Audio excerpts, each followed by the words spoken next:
I feel like today I would like to let the cat out of the cage.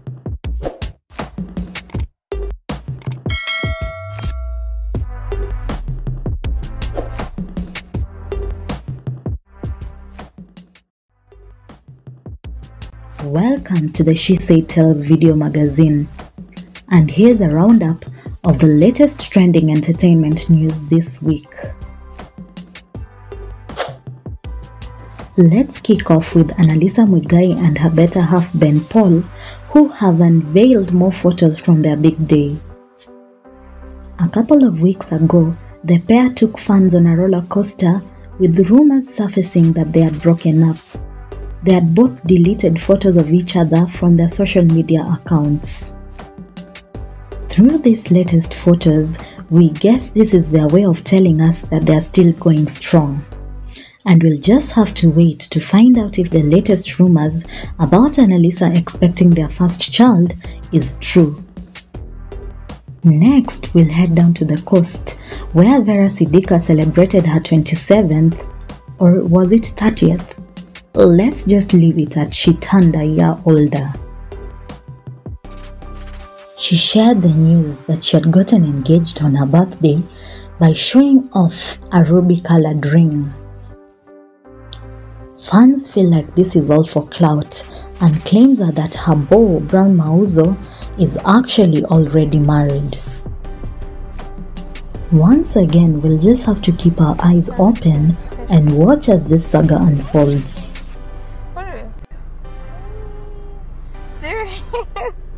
I'm gonna start counting for. So here's an update on the Papa John's and Cashy drama. The two are actually in the midst of legal proceedings to try and find a way forward when it comes to co-parenting their son Zolani. Through her social accounts, Cashy shared receipts showing that Papa John's had somewhat been living up to his fatherly duties by providing financial support for their son. This was as seen through a snippet of an M-Pesa statement that she shared. She also provided letters sent from her legal representative to the OG regarding his request for a paternity test back in early August. In our opinion, that is enough proof that Papa John's is the father of two. And once again, we do hope that Cashy and her son Zolani find a favorable outcome out of all of this. Regardless of it all, let's give a shout out to Papa John's for getting nominated under the Best International Flow category at the BET Awards scheduled for the 28th of October. And I can tell you, mimi niliingilia na kitchen. Like Other million kitchen, yeah. Mlango. Atumiangi main door, atumianga kitchen now, yeah. I believe. No, how long ago was that? Ilikuwa mwaka gani? When was that? Can you remember? It was this year. Like this few months, this 2 months. I'm talking about this 2 months ago. Was when I started talking to Ringtone.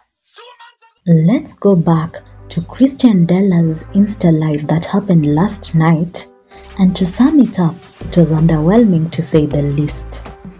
For a live that attracted over 45k people, we expected to hear more data about Ringtone, but it was the same old stuff we've heard about before.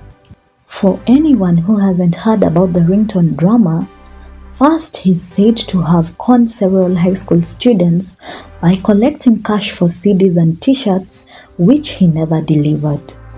There are also questions about his source of wealth and how he's managed to acquire houses in Runda and Karen worth millions alongside his fleet of exorbitantly expensive vehicles.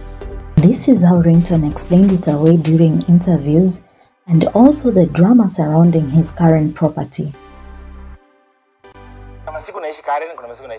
Then you own those two houses, yeah? Yes, I do. All right. Yeah, music pays. I made a lot of money in 2013 when I supported when President Uhuru Kenyatta used my song. And that was enough money to have like a house in Runda, in Karen. Let me ask you, can you imagine you have a campaign for, like, for example, 90 days? where you are being paid like 500,000 every day. How much is that in 90 days? That's a lot of money. And so really, that's a lot of money to buy your house in Runda. Really? Yeah. And a nephew to the old man, only identified as Ruben, invited Ringtone to help.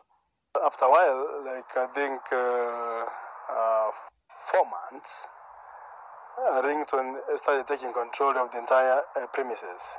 Ringtone has a different story. Speaking to NTV on phone, Ringtone said he has been living in the house for more than 2 years now, and there have been no complaints. Mimi hata sitaki kuingia kwa hiyo controversy ya hiyo shamba. Mimi, the only thing is very simple. Mimi nimekuwa nikilipa rent, na mimi si mwenyewe hajaniambia nitoke nyumba. So hizo side shows zingine hao watu walikuja tuliwatuzi kama wezi na walipigwa. Alafu the thing is walishikwa. So mimi the rest ni police. Mimi sijui mali naingilia. Now Mr. Apoko claims that he had planned the whole drama with Xtian to help him boost his popularity. He says that he paid Xtian 20k out of an agreed 100k to help him trend.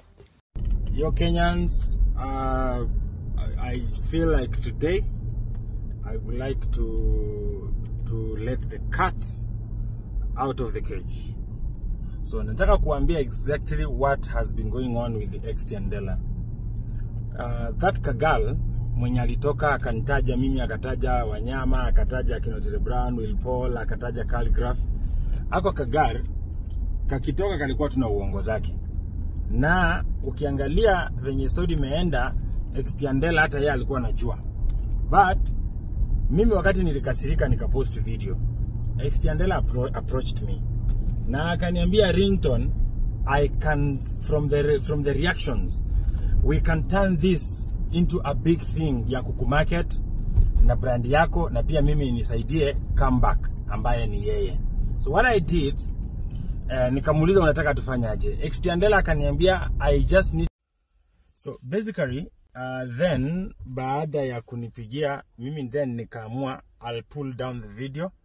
Akaniambia juu nimechachisha kwa kufanya venye nimepost, akaniambia this show tonight is going to be the biggest show ashawahi fanya kwa live. So mimi nikamwambia so long as haitanitia image, kwa sababu huyo msichana simjui, and the truth is hata yeye mwenyewe akaniambia anajua msichana anadanganya. So then Dela akaniambia nimpatie 100,000. Nikamwambia kwa sababu tumeanza na long footing, mimi nitampea 20 kwanza, alafu akideliver nione ameniweka mzuri hivyo nitampatia the balance. So then Dela tukasikilizana, find out ako kama msichana what she knows about us celebs, kwangu nini, vitu kama hizo. So then what happened, huyu msichana Dela nikaambia Dela mimi kwangu naingianga na kitchen. So And of course Xtian has come out to deny these claims. This is yet another drama that we'll be following with our eyebrows raised. And that's it for our weekly roundup of the latest trending entertainment news. We welcome all our new subscribers to the family. Stay tuned for the next issue of the She Said Tells video magazine.